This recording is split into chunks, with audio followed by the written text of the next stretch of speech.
What's up, everyone? It's the King of Ruckus. I was planning on doing a video on this a couple of days ago. One of my friends, he's a Xbox nut, basically. I don't even think the term fanboy applies. He's an Xbox nut. Yeah, that's cool, man, but when he heard about this, he's like, oh, they're copying Microsoft. No, they're not. And he's talking about how, you know, it's like another version of the family sharing plan, and nah, again, that's not true. You know, first of all, man, the family sharing plan, you really just think about this for a second. Like, Baltic Games made this point to me in a private message, but think about this for a second. On the PlayStation 3, you were able to share one game when it first came out, for like the first couple of years. You were able to share a digital game between 5 people. One person bought it, 4 other people could log into that person's account, download it, and play it as if they bought it. Online features, offline features, everything. Just the full game, no restrictions whatsoever. Developers complained about that, and rightfully so, because every time people did that, they were losing money. Whether or not the people who downloaded it liked the game, they were losing out on sales. So it got cut down to 2 people. Do you really think next generation, when games will theoretically cost more money to make, that developers are going to be like, yeah, okay, you can share our game with 10 people. You can let 10 people total play that game however and whenever they want. Does that really make sense to you? Think about it for a moment. It doesn't, does it? Now, that's all I can say about Microsoft's sharing plan personally. But like I said, if what I just said to you before, if the point that Baltic Games made makes perfect sense to you, and you still believe that Microsoft was going to allow 10 people, or that developers were going to allow Microsoft to allow 10 people to share one game amongst themselves, if you still believe that Microsoft was going to do that, you still believe that they were telling the truth about that family sharing plan, and that it wasn't a timed demo as was revealed or mentioned months ago, if you still believe that they were going to allow people to share one game, any game, not just Xbox Live Arcade shit, we're talking about AAA titles, if you still believe they were going to allow them to share one game amongst 10 people, I don't know what to tell you. I really don't. But getting back to the topic here, sharing on PlayStation 3 right now goes a lot like this. And this, in my opinion, is why it got nerfed so badly, and rightfully so. Say one person downloaded Shank 2, he's like, oh, this game's awesome, and it is.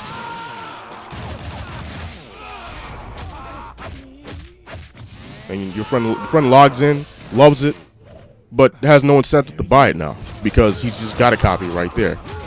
You know, you'll have someone every once in a while who'll go, you know what, I want to support the developer. I'll go ahead and buy this, even though I have it. But 9 times out of 10, people aren't going to do that. Why would you do that?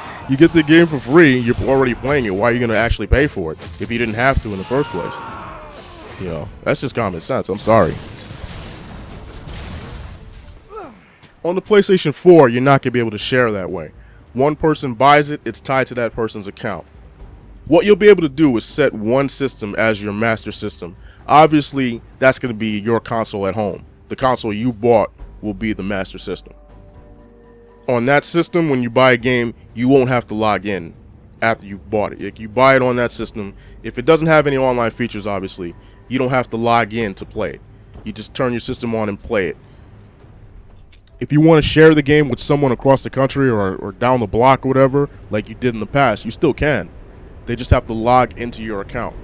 So basically, it's a digital license getting passed around with the game. So sharing, it's been nerfed in a way. Personally, I don't have a problem with the way it's nerfed, because as I mentioned before, developers, they were losing money with people just flat out copying the game, theoretically, by letting someone log into their account, download it, and then play it with them even, as if they bought it.